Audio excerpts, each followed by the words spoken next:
What's good, YouTube? Quano's Ball back with another video. This time going over some of the games from last night. I watched about 3/4 worth of each of these games. Um, but yeah, let's just go ahead and get right into it. Before we start, man, if you haven't already, make sure you like the video, subscribe to the channel, show your boy some love. We on the up and up. Sixers Wizards. Not a very entertaining game through 3/4. Harden left with about 18 points after the third, I think. Tyrese is very good. Maxey, he finished with 29, solid efficiency. The Wizards played great defense, albeit they didn't have to worry about Embiid. The Wizards were scoring efficiently, especially Beal, Porzingis, and Kuzma. When they play well, all three of them, they win basketball games. Also, Daniel Gafford is really underrated. Good rebounder, nice inside finisher. I'll say without Embiid, the Sixers are fairly undersized, so they play a lot of small ball. So the Wizards were having an easy time getting in the paint and drawing fouls. Defensively, both teams struggle with fouling, making it kind of tough to watch in the fourth, so I switched games. But Daniel House and PJ Tucker both play fairly good defense. They're both undersized, so the small ball didn't exactly work. So the Sixers dropped another close game. They fall to 4-5. Doc Rivers probably gets another week in the office because he lost this one without Embiid, but we'll see how long that lasts. Overall, good game by the Wizards. Wizards, not a bad team in general, but we'll see how that goes come postseason. Mavs Jazz. Jazz lost this game by 3 points. They're 6-3. The reason they lost this game is just because they missed more shots. The Mavericks played better defense. Simple as that. I'm a firm believer that Lauri Markkanen needs to be the guy alongside Jordan Clarkson while having their depth guys clicking to be successful. Unfortunately, Markkanen, he had 14 points, so that's not going to cut it. They got dominated in the paint. 60 points in the paint is kind of outrageous, but that's just a testament to how good Luka is. His shot creation, getting to the paint, it just opened up all kind of lanes for Dinwiddie and Wood to get going. But let's talk about Luka, man. MVP candidate Luka Doncic. They technically single-handedly lost this game to him. He's been putting up at least 30 a game, and the craziest thing about this, Dinwiddie and Christian Wood were the only other players in double figures with 20 and 21. It was basically Luka or Dinwiddie running a pick and roll with Christian in damn near every possession. Sometimes JaVale, but he wasn't in there long. But their role players were doing cardio, but it didn't matter because they hit the shots they needed to.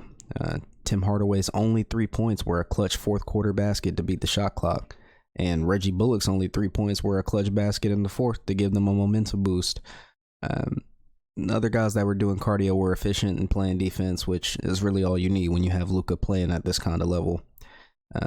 How long they could keep it up, I don't know, but now that he has a solid supporting cast, I'd definitely like to see him go further in the playoffs than he's ever done. Celtics Cavs. This was the one I watched the most of. I was most interested in this one because I feel like this is an Eastern Conference Finals matchup, potentially. I managed to catch about 3/4 of this one, too, and the overtime. But Darius Garland, man, who's basically playing on one eye, managed to drop 29 points against an elite defense. Scratch that, both teams have elite defenses. Cavs having the #1 defensive net rating in the league, by the way. That aside, this was just a display of good basketball, both bench players and starters. I'm going to talk mainly about how this was down the stretch just because it went to overtime. The first half was fairly close, 56-60, the Celtics way. Jaylen Brown was getting busy. Coming out of the half, they made some offensive adjustments. Cleveland did, that is, because Donovan's shot wasn't falling initially. But I'm going to have to say it helped because Darius Garland was getting his and Donovan Mitchell was getting his also down the stretch. He was getting switches on the Celtics bigs like Sam Hauser, Luke Cornett, and Al Horford. You could tell their defensive scheme was mainly trying to have Brogdon or Smart on him at all times, specifically Mitchell and Garland. But I do like how they use Mobley to stretch the floor and had Mitchell and Garland play two different sides of the floor to give them like tangible scoring options. And also, Karis LeVert is just really good at basketball. He normally plays like the most minutes, even though he's a six man. He's a solid rebounder for a guard, also a flexible scoring option. The reason Cavs win this game is because Donovan Mitchell down the stretch is just insane. Probably one of the best, if not the best, down the stretch player in the league, next to Dame Lillard, that is. Overtime was fun to watch. It was just back-to-back Jaylen Brown, Jason Tatum, Darius Garland, and Donovan Mitchell. Pure 2v2, our stars are better than yours basketball. Not saying they're the best, but Cavs probably have the best starting five in the league, for sure.